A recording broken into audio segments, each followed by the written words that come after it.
Eu vim aqui pra te encontrar, pra te ouvir. A graça é quase igreja. Amém.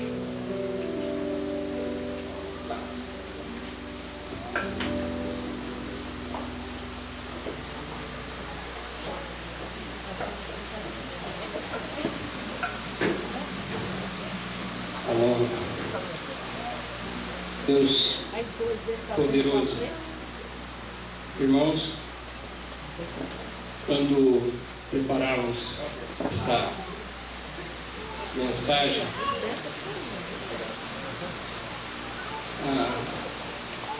a palavra de Deus para ser compartilhada neste lugar, a gente ora, jejua e sempre fica na dúvida se é realmente esse o recado de Deus para a igreja.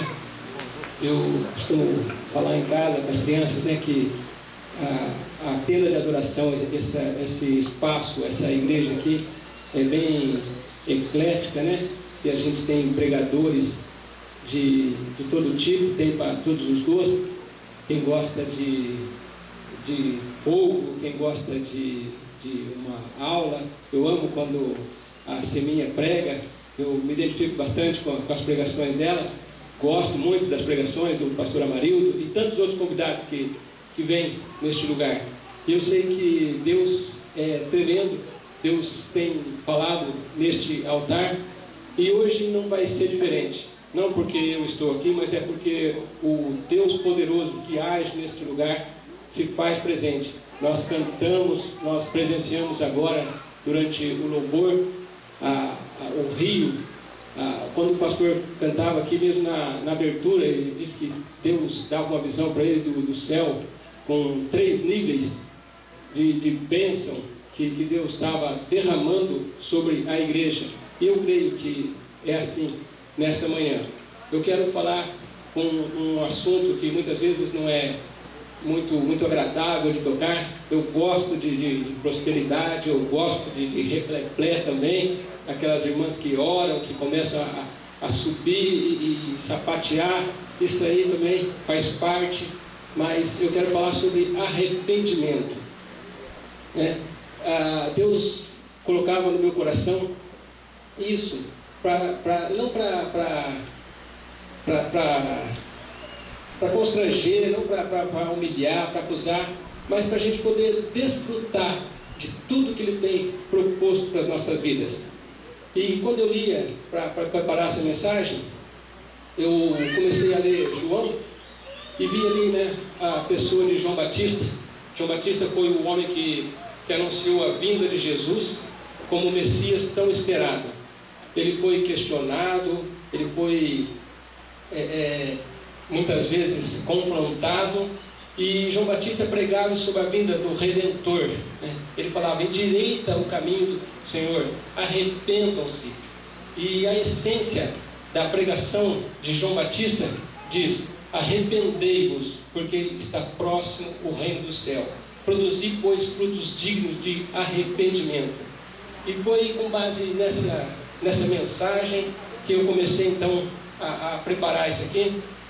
E o Evangelho de João apresenta Jesus como o Verbo de Deus, o Logos, a Palavra viva, o Cristo, Filho de Deus. Ele vem apresentar Jesus como o revelador, o Redentor. Ele é o Cordeiro sacrificial que veio tirar o pecado do mundo. Amém? Glória a Deus. Podemos dar glória a Deus mesmo por isso. O Cordeiro de Deus que tira o pecado do mundo. E foi com essa finalidade, com essa intenção, com esse intuito de declarar isso, o Cordeiro que tira o pecado do mundo, que Jesus apresenta aos seus discípulos. Ele se apresenta a mim e a você. Eu e você podemos desfrutar disso. E a mensagem que eu vou pregar está lá em Lucas 24. Os irmãos podem abrir a palavra aí. Nós vamos ler, mas antes eu quero comentar aqui o cenário, lá no começo do capítulo ali, Lucas 24. Jesus, então, esse mestre que foi anunciado por João Batista, esse Redentor, o que veio para tirar o pecado do mundo, tinha morrido, foi enterrado e ele foi, ao terceiro dia, ele ressuscitou e está vivo. Aleluia! Glória a Deus! Jesus Cristo, então, morreu, ressuscitou e está vivo. Aí tem umas irmãzinhas que vão lá no túmulo e não encontraram Jesus. Elas foram recepcionadas por 2 varões com vestes resplandecentes. Os irmãos podem acompanhar aí. E apesar do temor, ficaram temorizadas ali com o acontecimento. Elas foram orientadas a lembrar das palavras do próprio Jesus, que ele ressuscitaria, sobre a sua ressurreição. E elas voltaram e testemunharam para os 11 que estavam lá reunidos e algumas outras pessoas. E aí Pedro, que sempre foi afoito, ele correu lá no sepulcro e confirma então a história contada pelas irmãs. Ele sai dessa reunião, vai até lá o túmulo de Jesus, entra, vê que não está realmente e volta e confirma isso com os irmãos. Fala, realmente o nosso mestre ressuscitou. Realmente ele não está lá. E nesse mesmo dia, 2 discípulos, eles estavam indo a caminho de Emaús. E eles vão conversando sobre esse ocorrido no caminho. E o próprio Jesus se aproxima deles. E Jesus vai acompanhando. E daí eles entram na conversa e começam a conversar com esses homens. Mas eles não o reconhecem. E ele relata o que aconteceu com Jesus, o Nazareno, que era varão, profeta, poderoso em obras e palavras diante de Deus e diante do povo, conforme está lá no versículo 19.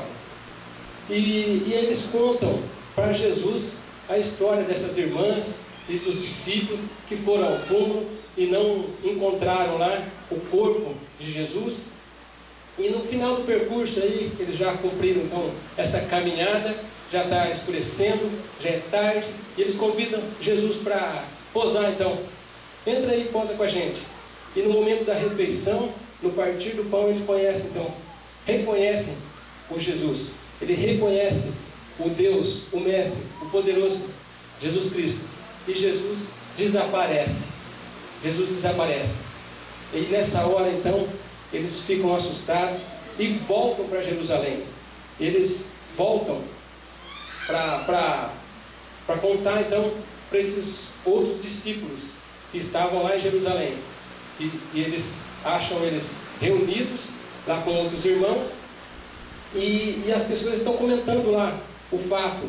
Eles estão falando que Jesus apareceu para ele, que Jesus está vivo realmente. E é nessa hora então que ele aparece no meio deles. Imagina a surpresa, comentando, falando de Jesus, do ocorrido, eles com medo, eles confiantes na palavra que foi pregada há muito tempo, durante 33 anos pelo menos, né? Que esse era o Redentor, que esse era o Cordeiro de Deus que tira o pecado do mundo, que morreu e agora está vivo, ressuscitou. A cabeça desses homens estão meio atribulada, né? E eles então, cheios de surpresa, Jesus aparece no meio deles e cumprimenta eles. E eles ficaram então com muito medo e eles pensam que era um espírito. Será que eles eram assim, tão espirituais? Oh, um espírito. Eles acharam mesmo que era um fantasma, né? O que aconteceu aqui agora, um fantasma no nosso meio? E Jesus percebe isso, ele sabe todas as coisas. E ele então fala assim, pode tocar aqui, ó, sou eu mesmo. Toca nas minhas cicatrizes, pode apalpar aqui, ó, sou eu mesmo. E ele já percebe que eles mesmo assim estão meio desconfiados, que não estão acreditando, estão eufóricos, estão alegres ali.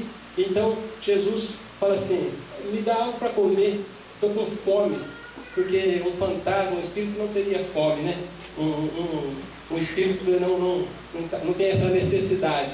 E Jesus então fala, me dá o que comer, e senta e come com eles. E é nesse momento que Jesus lembra aí os seus discípulos sobre o que ele pregou muito tempo antes, sobre o que ele foi falando durante essa caminhada, essa convivência. E é o que eu quero convidar os irmãos, então, a acompanhar aí essa leitura de Lucas 24, a partir do versículo 44. Amém? Lucas 24, 44 diz assim: a seguir, Jesus disse: são estas as palavras que eu vos falei, estando ainda convosco.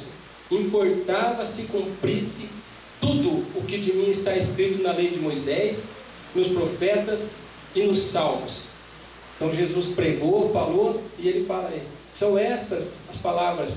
Esse tinha que acontecer. Eu já tinha falado isso, já tinha previsto isso tudo para vocês, já tinha comentado com vocês, e era importante que isso acontecesse. E no 45 diz: então lhes abriu o entendimento para compreenderem as Escrituras.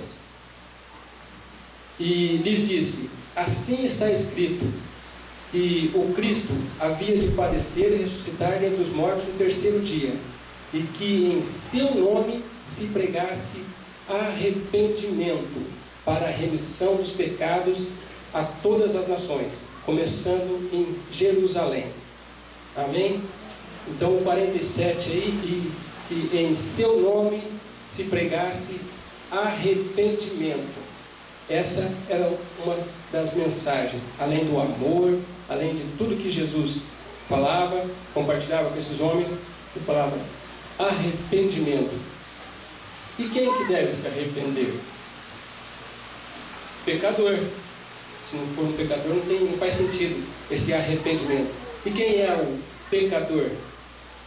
Somos nós, né? Sou eu, você, as pessoas que estão nos ouvindo. Então o homem é o pecador, porque a palavra lá em Romanos 3:23 diz: porque todos pecaram e separados estão da glória de Deus. Então não é privilégio meu, não, né? Todos pecaram e somos pecadores, então. E o preço do pecado, também lá em Romanos 6:3 está: porque o salário do pecado é a morte. Misericórdia. Alguém quer que deposita o seu salário na sua conta já? Alguém quer receber aí o salário do pecado? Misericórdia, né? Essa separação espiritual de Deus, né? O salário do pecado é a morte. Então, está percebendo aí a necessidade desse arrependimento? O texto lá em Isaías 55:7 diz que deixe o perverso o seu caminho, o iníquo os seus pensamentos. Converta-se ao Senhor, que se compadecerá dele, e volte-se para o nosso Deus, porque é rico em perdoar. O próprio Deus, ele é rico em perdoar. Então, mas tem umas condicionais antes ali: deixa o perverso o seu caminho, o iníquo deixa os seus pensamentos, converta-se ao Senhor. Então, essas condicionais aí vai fazer com que nós recebamos então esse perdão, porque o nosso Deus é rico em perdoar. E é essa a realidade do arrependimento, esse abandonar tudo que não é nosso. Isso é do velho homem, e viver apenas o que se fez novo, todas as coisas que fizeram novas. Viver então nessa dimensão do novo homem. Domingo passado tivemos o batismo, já podemos testemunhar, compartilhar com alguns irmãos que falaram assim: eu era assim, eu fazia isso e hoje já não faço mais. Deus tem me fortalecido, Deus tem me encorajado a mudar de atitude, e nós podemos então perceber que vale a pena investir nas vidas, vale a pena orar, vale a pena acompanhar, vale a pena discipular, e vale a pena mesmo seguir esse Jesus Cristo, que é o Cordeiro do mundo, que tira o pecado do mundo, o Cordeiro sacrificial, que veio mesmo com essa finalidade. E o arrependimento então significa essa mudança de mente, essa mudança de atitude. Quando eu me converti, já até compartilhei com algumas pessoas, eu me converti em 88, era uma época da vida do ser humano, né? Que você acha que está no auge, que você conhece tudo. Esses dias nós assistimos um seriadinho lá, que a gente se acha descolado, né? Então, quando eu vejo os jovens aqui na igreja, glória a Deus, né? E nesse momento da vida, né? Nessa fase da vida em que a gente se acha invencível, cheio de vitalidade, cheio de virilidade, cheio de energia, de gás, esse momento tão precioso da nossa vida, conhecer Jesus. E tantas coisas que a gente ainda pode praticar para se arrepender depois, né? A gente é poupado, então, dessa fase da vida. Mas glória a Deus pelos que se convertem também pequenininhos, pelos que se convertem mais maduros, né? Mas eu tive esse privilégio de me converter aí com 23 para 24 anos. E Deus me tirou mesmo do lamaçal, né? Já compartilhei também com algumas pessoas. Eu achava que era um cidadão padrão, né? Então eu bebia, fumava, cheirava, fazia tantas outras coisas que achava que era o top, né? Achava que era bom. E isso me fazia bem. Isso eu achava que estava abafando, né? Eu costumo falar para as crianças, e na minha época, não sei se tem alguns aqui, tinha uma discoteca, né? No final da Higienópolis, tá? Que era a Esther, e a gente matava a aula para ir lá. E tinha os bobinhos, né? Tinha os otários que não matavam a aula. E os espertos matavam a aula. E os bons matavam a aula. Ia lá. E depois de um período, depois de um tempo, os otários estavam passando no vestibular, os otários estavam se formando, e os espertos trabalhando com os otários. E os espertos estavam lá correndo atrás, fazendo cursinho e tentando passar no vestibular. Aí eu pude perceber então quem eram os otários e quem eram os espertos, né? Mas a gente não tem essa noção no período da nossa vida. A gente acha. E então, Deus, num momento da minha vida, fez eu avaliar esse meu comportamento. Eu comecei então a buscar alguma coisa, né? Aquilo que no meu coração era certo, no meu entendimento era certo, coisas que eram motivo de orgulho, já não era tão bom assim, hoje é motivo de vergonha. Quantos jovens, homens, né, que antes de se converter, assim, eu tinha 3, 4 namoradas, porque eu fazia isso, porque eu bebia uma garrafa de uísque na noitada, porque eu fazia assim, porque eu chegava, ia na balada. Então, naquele mundo, naquela realidade, isso era motivo de orgulho. Depois que a gente conhece Jesus, isso é motivo de vergonha, de arrependimento. E não foi diferente com a minha vida. Tanta coisa que eu fiz que foi preciso eu me arrepender depois. E glória a Deus, porque Deus é misericordioso e pôde me alcançar nessa fase da minha vida. Eu tive o privilégio, né, de conhecer alguns dessas pessoas que caminhavam comigo, que faziam parte dessa vida podre que eu levava, de encontrá-los assim em igrejas evangélicas, pessoas que foram alcançadas também, pessoas que foram salvas e que hoje estão caminhando com Jesus.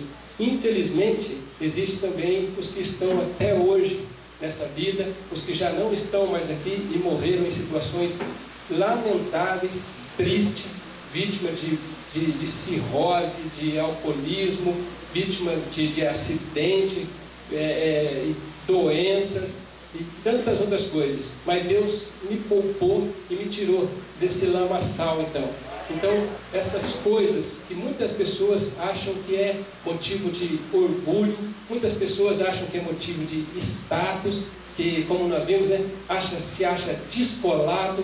Meu irmão, não quero desanimar não, mas o dia que você perceber a diferença entre um e outro, você vai ficar no pó, né?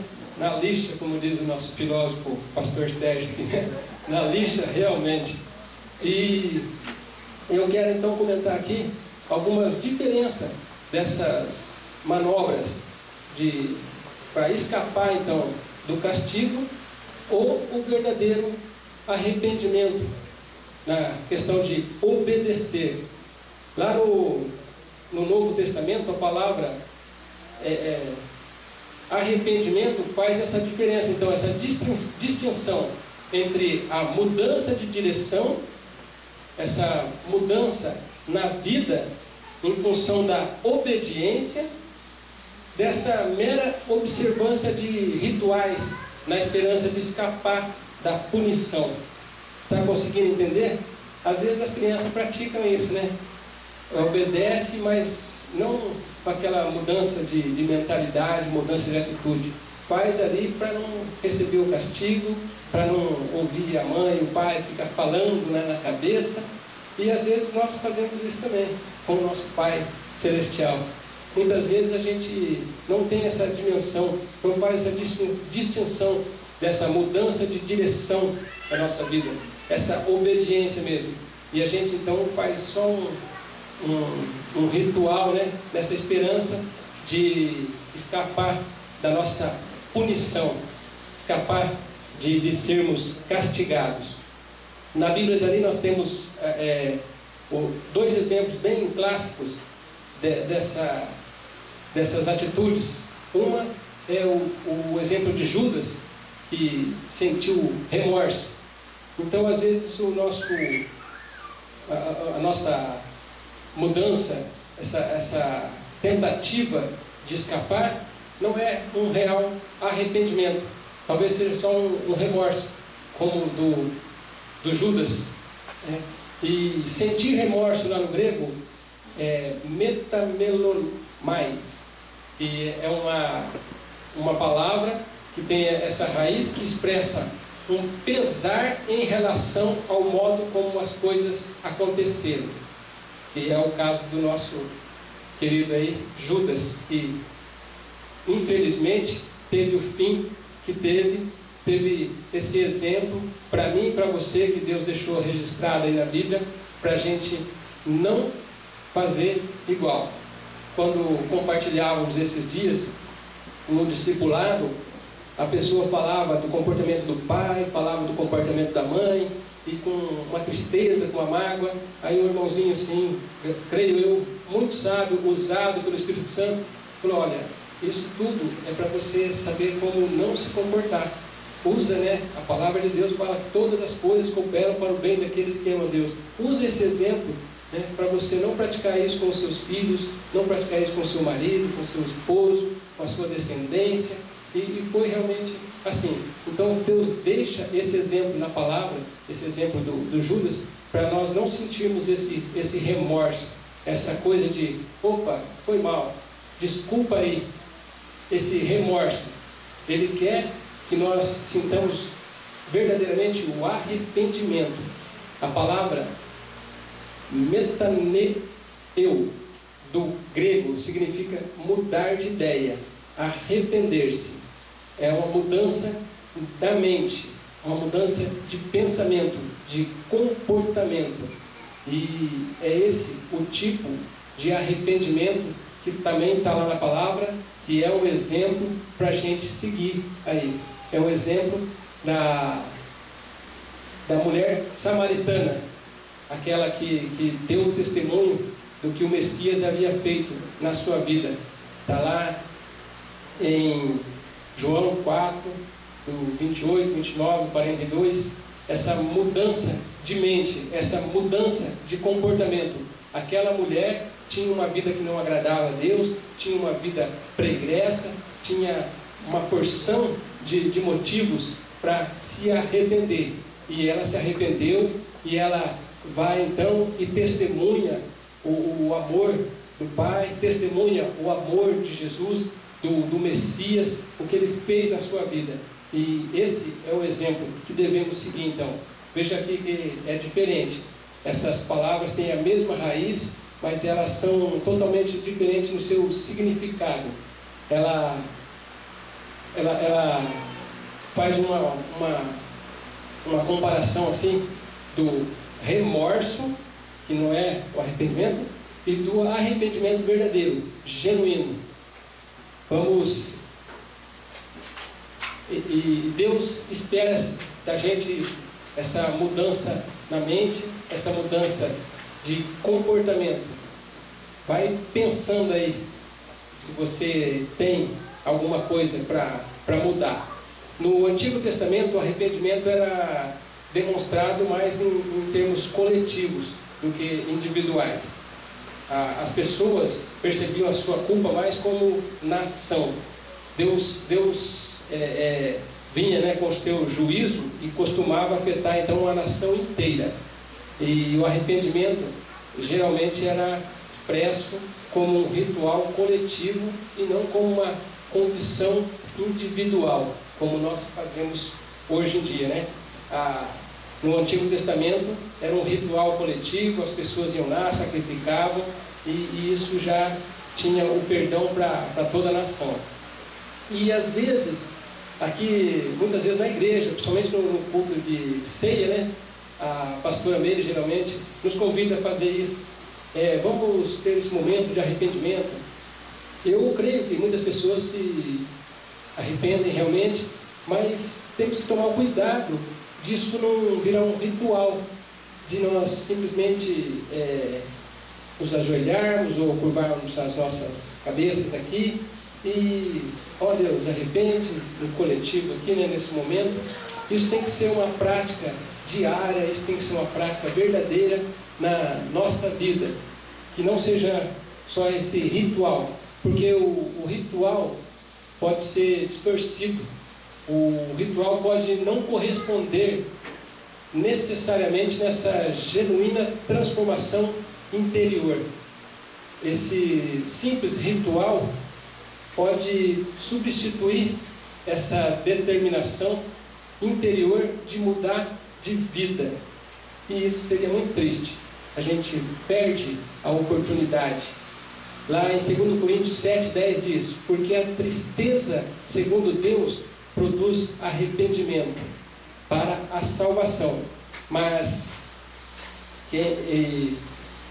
não traz pesar, mas a tristeza que o mundo proporciona produz morte. Então a tristeza de Deus, você é constrangido pelo Espírito Santo, você é levado a mudar de ideia, a mudar de comportamento, a ter essa transformação genuína. E se for um simples remorso, se for um ritual, infelizmente isso vai gerar morte. O abandono do pecado tem de ser acompanhado de atitude, de voltar-se para o Senhor, que se manifesta na adoção de um estilo de vida santo, separado.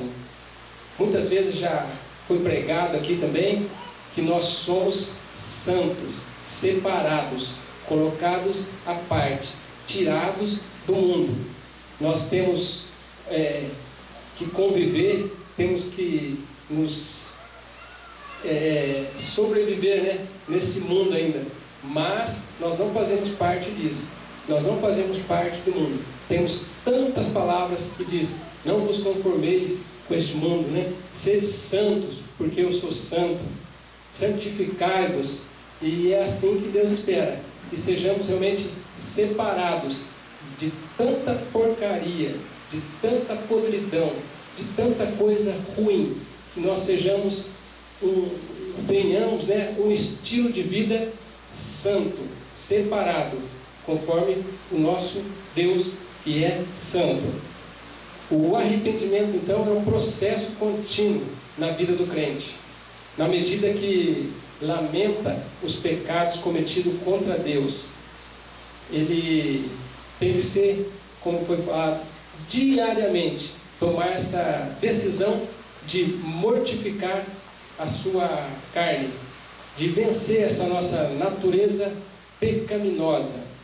Lembra quando preguei aqui há algum tempo dessas duas naturezas que estão no nosso interior? A nossa natureza pecaminosa, que vem lá de Adão, da nossa natureza divina, que recebemos da nossa conversão. Então, existe esse conflito dentro da nossa natureza pecaminosa e a nossa natureza divina. E nós temos que vencer. O Espírito que habita em nós tem que ser mais forte, tem que prevalecer, para aproveitarmos, para desfrutarmos dessa grandeza, dessa maravilha que é servir o Senhor. Então, devemos depender inteiramente de Cristo e da sua obra na cruz, do seu sacrifício. E aí, o genuíno arrependimento gera vida, e vida em abundância, conforme está lá em João 10:10. Eu vim para que tenham vida e vida em abundância. Você tem noção do que é em abundância? Da grandeza que é isso? Quanto podemos ver pessoas, né? Está comum agora passar na televisão a vida abastada de algumas pessoas, de celebridades, de artistas, de jogadores. Então, a vida plena, a vida abundante, salvo as proporções, seria mais ou menos isso. Você poder, no reino espiritual, desfrutar disso, de que Deus tem muito para você. Às vezes nós ouvimos falar que crente não pode isso, não pode aquilo. Não é assim não. Crente pode tudo. Crente pode vencer. Crente pode enfrentar a batalha. Crente pode impor as suas mãos. Pode declarar. Crente pode comer do bom e do melhor. Crente pode conquistar, porque ele tem do lado dele o Deus poderoso, o Deus criador, o Deus que deu o seu próprio Filho para morrer, o Deus que tem promessas, o Deus que tem a salvação. Esse é o verdadeiro crente. Nós sabemos que temos luta, mas nós temos o Deus dos céus, o Rei, o poderoso, que está do nosso lado, o Senhor dos senhores. E isso basta, meus queridos. Isso, se comparado com o que o mundo pode oferecer, é muito pequeno o que o mundo tem. Essa é a vida plena, a vida abundante que Deus propõe então na sua palavra. E o arrependimento para o Criador é essa disposição de mudar. Significa então nos entristecermos pela vida pecaminosa que tivemos no passado, darmos as costas para esse antigo homem, esse antigo procedimento, né? E abraçar então alegremente esse futuro com Jesus Cristo. Filipenses 3,13 diz assim: irmãos, quanto a mim, não julgo havê-lo alcançado, mas uma coisa faço, esquecendo-me das coisas para trás ficaram e avançando para que diante de mim estão, prossigo para o alvo, para o prêmio da soberana vocação de Deus em Cristo Jesus. Abandonar tudo aquilo, abandonar o que não presta e abraçar a causa de Jesus, abraçar essa vida maravilhosa com Jesus. Jesus pregou esse arrependimento. Jesus tinha essa missão de trazer toda a humanidade a arrepender-se, a voltar-se para Deus, porque na sua época, ele estando aqui naquele tempo, o mundo estava corrompido, o mundo estava podre, as pessoas faziam tantas coisas ruins, tanta barbaridade. E eu quero perguntar para os irmãos aqui se mudou alguma coisa, se nós temos algum avanço nessa dimensão, nessa perspectiva. Pelo contrário, né? A própria palavra diz que vai ser cada vez pior, mas nós podemos assumir a nossa posição, podemos assumir a nossa postura e podemos então, através do arrependimento, através do nosso comportamento, desfrutar então dessa vida plena, dessa vida abundante, dessa vida maravilhosa com Jesus. E o Senhor diz: porque os meus pensamentos não são os vossos pensamentos, nem os vossos caminhos os meus caminhos.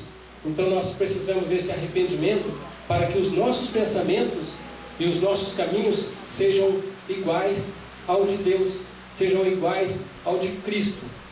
E aí nós vamos poder viver com Deus na eternidade, podemos viver com Cristo na eternidade. Porque se houver essa divergência, né, se os pensamentos não baterem, se os meus pensamentos e os pensamentos de Deus não se afinarem, como é que nós vamos poder viver a eternidade junto? Então precisamos disso, de nos alinharmos aí com o Deus poderoso. E a palavra também nos convida a cumprir alguns mandamentos. No livro do Luciano Subirá, né, de todo o coração, temos ali um exemplo que ele fala de cumprirmos alguns mandamentos. Nós temos lá não roubar, não matar, não adulterar. Então, eu faço aí 70%, já está bom, já está acima da média, já está mais ou menos. Não é isso que Deus tem proposto para nós. Ele tem proposto uma vida íntegra, uma vida honesta, decente, e que nós possamos cumprir tudo isso, tudo que está proposto lá, cada um dos mandamentos, e a começando ali pelo amor, a começando pelo respeito, pela nossa devoção, né, a Deus e tudo mais. E aí, o que eu fazia, eu já não faço mais. O que eu praticava, eu já não pratico mais. As coisas que eu achava que eram boas, que era motivo de orgulho, hoje são vergonha. Então, aquele que roubava não roube mais, aquele que adulterava não adultere mais, aquele que fazia maus negócios, que passava, que trapaceava alguém, já não faz mais. E é assim que nós vamos crescendo, é assim que nós vamos caminhando, e a nossa leitura da palavra, a nossa leitura diária das Escrituras, é que vai nos fortalecer, é que vai nos contribuir por essa transformação dos nossos pensamentos, essa mudança de sentido da nossa vida, essa mudança dos nossos caminhos. E nós vamos ser transformados e vamos estar aí contribuindo, então, cooperando para esse processo de renovação da nossa mente, procurando então sempre o nosso arrependimento. Deus é santo e o homem é pecador, e temos esse abismo, né, que separa. Mas Deus é tremendo, que Ele preparou então uma ponte, um elo de ligação, né? Esse Jesus Cristo amoroso, que veio restaurar esse relacionamento, veio fazer essa ligação entre o pecador e o Criador, Jesus Cristo. Dá para dar um glória a Deus? Amém? Glória a Deus. Cutuca aí teu irmão que está meio sonolento, né? Já estamos quase encerrando. Eu quero convidar aos irmãos agora para um momento de arrependimento. Não é aquele arrependimento coletivo, como comentamos aqui, não é aquele ritual, mas eu quero fazer um apelo diferente hoje. Eu quero que o Ministério de Louvor também fique bem à vontade, pode se ajoelhar, não vamos ter fundo musical hoje no nosso apelo aqui. O Ministério de Multimídia também pode ficar bem à vontade. Vamos nos arrepender nesse momento. Quem quiser pode se ajoelhar, se quiser pode ficar em pé, dobrar aí o seu joelho, curvar a sua cabeça. Nesse momento eu quero propor então um arrependimento diante do Pai. Eu quero que você feche os seus olhos.